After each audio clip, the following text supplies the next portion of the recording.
ቄደር ይኸውላችሁ ሙስሊም የነበረ ሰው ሙስሊም የነበረች ሴት ቀጥታ ወደ ክርስትና ስትመጣ ቄደር አያስፈልጋትም። በቃ ጥምቀት ነው የሚያስፈልጋት። ጥምቀት ዋናው የስላሴ ልጅነት ትጠመቃለች። ከዛ በኋላ ስጋው ደግሞ ትቀበላለች። ኢቭን ንስሐ ራሱ አያስፈልጋትም። ከእስልምና ወይም ከውልደቷ ኦርቶዶክስ ያልነበረች ከመጀመሪያው መሰረቷ ሌላ እምነት የነበረ ሰው ከሆነ ሲመጣ ራሱ ንስሐ ያስፈልገው። ምን ታውቃላችሁ አይደል? ዝም ብሎ እንዲሁ በቃ የሚጠቀም ለምን በቃ በክርስቶስ ተሽሯል፣ በደሙ ተሽሯል ኃጢአቱ። ኦርቶዶክስ እያለ የነበረ ሰው ነው ሲያጠፋ እንደገና ንስሐ የሚገባው። የእስላም ስጋ የሚብላ የአሳማ ስጋ የሚብላ ከእምነቱ ሌላ ከሆነች ሴት ወይም ከሆነ ሰው ጋርም ይተኛ ቄደር ያስፈልገዋል። ቄደር ያስፈልገዋል። ንስሐ ብቻ አይደለም ቄደር ያስፈልገዋል። እና እኔ በጣም የሚገርመኝ አንዳንዴ እንደው አፌን እኔ ባላወራ ይሻለኛል። ዝም ብለን የራሳችን ወሬ ደግሞ የተነካካ ነገር ነው። እኛ ስለ ራሳችን ስናወራ እነሱም አሉበት እኮ አባቶችም አሉበትና ይከብዳል። እንደው በጣም ከባድ ነው። አንድ እህታችን እናቷን ልታስቆርብ ቤተክርስቲያን ይዛ ሄደችና የዛሬ ወር አካባቢ ላይ ነው፣ ወር እንኳን አይሞላውም፣ ግን አንድ 25 ቀን ይሆነዋል። እና መምህር እባክህን ንስሐ አባቴን አሳምንልኝ፣ እናቴ ለብዙ ጠንቋዮች ጆሮ አርጃለሁ እያለች እየነገረቻቸው ችግር የለውም ይሏታል። ምን ማለት ነው እንዴ? እናቴ ራሱ ግራ ገብቷት እንዴት ነው ነገሩ? ጆሮ ማረድ ነው ችግር የሌለው ወይስ ለጠንቋይ መገበሬ ነው ችግር የለው ወይስ እኚህ ሰውዬ ትክክለኛ ኦርቶዶክስ ናቸው ወይ ምንድን ነው እሱ ብለው ብዬ እንድጠይቅላቸው ነው የፈለጉትና ሄድኩኝ፣ አናገርኳቸው። ግን ትንግርት ነው እንደምን ልበላችሁ፣ ወይኔ በላቸው ትላላችሁ እኮ አንዳንዴ። እኛ አባት እንደ ትክክለኛ ንስሐ አባት ቁጭ ብለው ንስሐ እየሰጡን ያገኘናቸው ማለት ቀኑና እየሰጡን ያገኘናቸው እና እነዛ ልጆች ቀኑና ከጨረሱ በኋላ አናገርኳቸው። ሰውየውን አይደለም ካህኑን ሳይሆን ቀኑና የተቀበሉት ወጣቶች እኛም ቀኑና ልንቀበል ፈልገን ነበረ። እንዴት ነው ጥሩ አባት ናቸው ወይ? ሰው ጊዜ አይ ሌላ አባት ቀይሩ፣ እኔም አሁን ደስ ሳይለኝ ነው ካጠገባቸው የተነሳሁት አለኝ። እና ይሄ ነገር እንዴት ነው ብዬ ደህና ዋሉ አባቴ ብዬ መስቀል ተሳልሜ ቁጭ አልኩኝ። እነዚህም ሰዎች ቁጭ አሉ። እማማ ደህና ነው እግዚአብሔር ይመስገን። ሌላም ሰው ንስሐ የሚገባ ይዘው መጣሁ አላቸው። ኧረ አይደለም የቤተ ክርስቲያን መምህር ነው ልጋፈጠውት ነው የመጣሁት። እንዴ አሰናብቱኝ። እምቢ። እሺ ጆሮ አርጃለሁ፣ ብዙ መስዋዕት አቅርቤያለሁ፣ ንስሐ ልግባ፣ ችግር የለውም። ኃጢአት የሚባለው ታዲያ ምንድን ነው እንዴ? ኃጢአት ነው ብዬ የትኛውን ኃጢአት ልግባ፣ የትኛውን ጉዳይ ልግባ ብለው ጠየቁ ሴትዮዋ። ከዛ ልጅ መምህር ነህ አሉኝ። አዎ። የት ነው? ተውት የኔን መምህርነት እንደምን ቁጠሩኝ፣ ተውት መምህርነቱን። ለሰይጣን መስዋዕት ማቅረብ ኃጢአት ነው ወይስ አይደለም አልኳቸው። አዎ ልጄ ኃጢአት ነው። አሁን እኚህን እናት አዎ ኃጢአት ነው ብላቸው ምን ሊያደርጉ ነው? ስገዱ ብላቸው ይሰግዳሉ፣ ብር አምጡ ብላቸው ብር ያመጣሉ። ምስኪን ናቸው፣ ደሃ ናቸው፣ ምንም የላቸውም። ኃጢአቱን እንደ ኃጢአት እንዲቀበሉ አድርጓቸው። አዎ የሰራሽው ኃጢአት ነው፣ ግን ከመቀነትሽ ላይ ከ20 ሳንቲም ላይ 1 ሳንቲምም ትሁን ያችን ለእኔ ብጤ ስጪ። ሀብታም እኮ ብር አምጣ አይባልም ንስሐ ሲገባ። ሀብታም ስገድ ነው የሚባለው፣ ድሃ ደግሞ ብር አምጣ ነው የሚባለው። የሌለውን ነው የሚጠየቀው፣ ያለውንማ ይሰጥና ዞር ይላል። ብር አምጣ ከተባለ ሀብታም ያለውን ሀብት ቢሰጥ ምን ችግር አለው? ኃጢአቱን ለማሳሰር ነገም ግን ኃጢአት ውስጥ ይገባል። ለምን ብር የጭነቀው ይላል።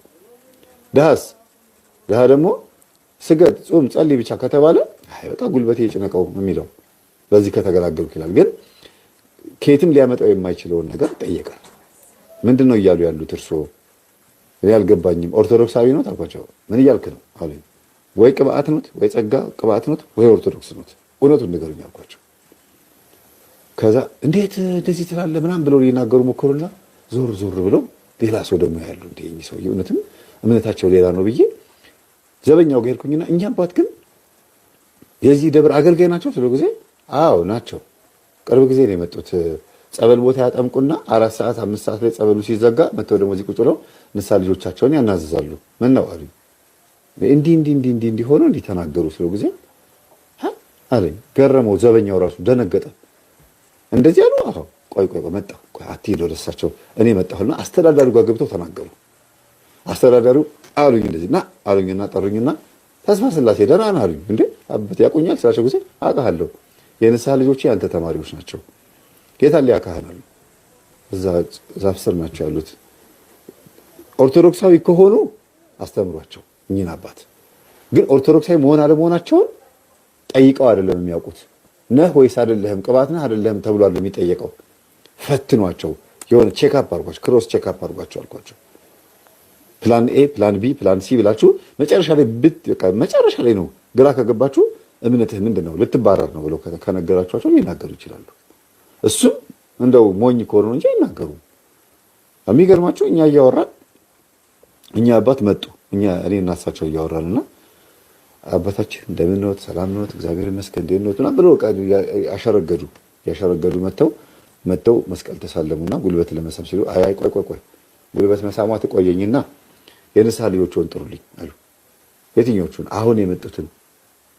ከዛ መምህር ተስፋዬ ዝም በል እሹሩር አያስፈልግም እኔ ገብቶኛል አለ። በቃ እሳቸው ደስ ያላቸውን ያርጉ ብዬ መጡ። ንስሐ እማማ እስቲ የሰሩትን ኃጢአት ንገሩኝ አሏቸው። ዝም ብዬ ልናገረው አደባባይ አሉ። ከዛ መምህር አንተ ዞር በል ማለታቸው ነው አሉ። አይ እሱንማ ተናግረውታል እኮ 10 ምናምን ዶሮ አርጄ እንደዚህ እያሉኝ ነው ስላቸው ጊዜ ሌላ የሚናገሩት አለ? አዎ ስንት ጉድ አለ እንዴ! ስንት 5 ጊዜ አስወርጃለሁ አሉ እኮ። ዞር ይበልሎትና ለብቻዎት ይናገሩ እሺ አሉ። እዛው ኃጢአታቸውን ይናገራሉና እኚህ ሴትዮ ኃጢአታቸውን ተናዘው ሲጨርሱ በሉ በቀን 7 እየሰገዱ እንደገና ደግሞ 30 ብር ለእመቤታችን ደግሞ ያመጣሉ።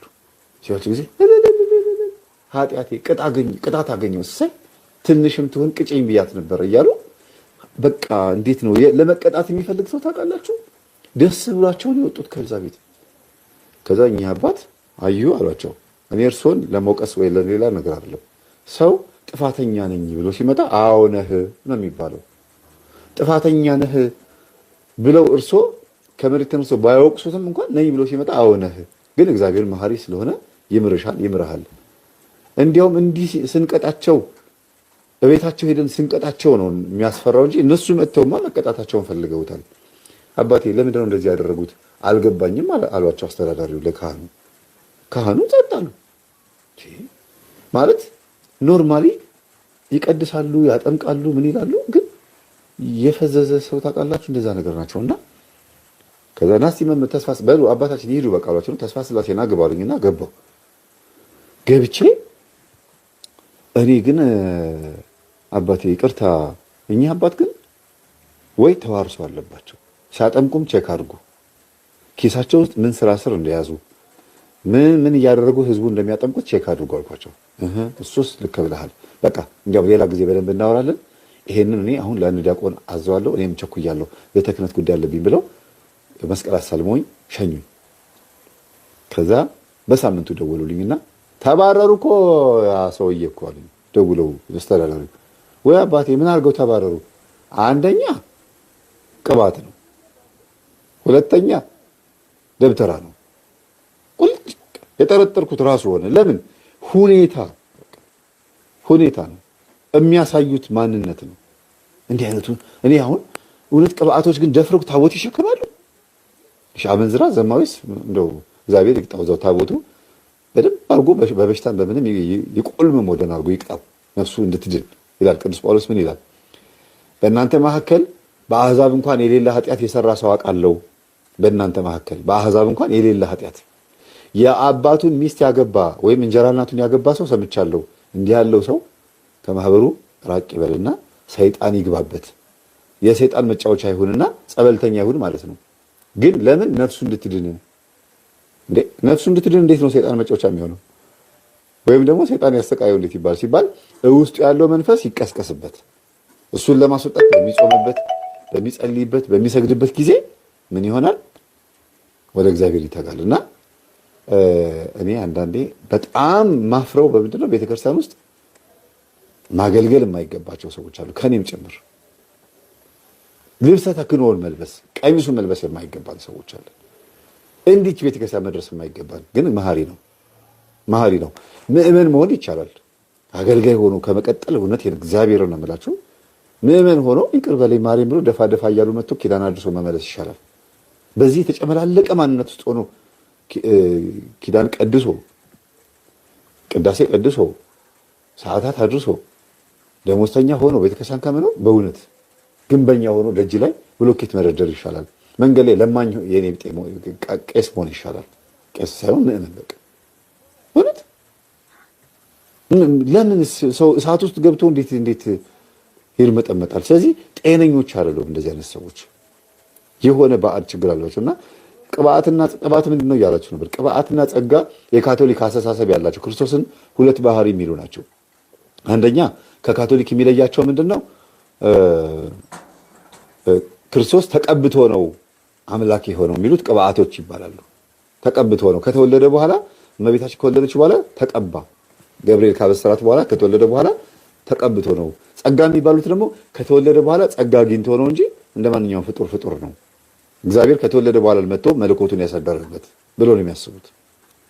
በቃ ባጭሩ ካቶሊኮች ደግሞ ከስጋዊ ባህሪና ከመለኮታዊ ባህሪ እኛ አንድ አካል አንድ ሆነ ነው የምንለው። እነሱ ደግሞ ሁለት ባህሪ ሁለት አካል ነው የሚሉት እና ከሁለት አካል አንድ አካል፣ እኛ ከሁለት ባህሪ አንድ ባህሪ ነው የምንለው። ሁለት ባህሪ የሚባለው የትኛው ነው? የስጋ ባህሪ ነው። የስጋ ባህሪ መተኛት፣ መታመም፣ መሞት፣ መብላት፣ መጠጣት፣ መጸዳዳት የስጋ ባህሪ ማለት ነው። የመለኮታዊ ባህሪ ደግሞ የዚህ ተቃራኒ ነው። አይተኛም፣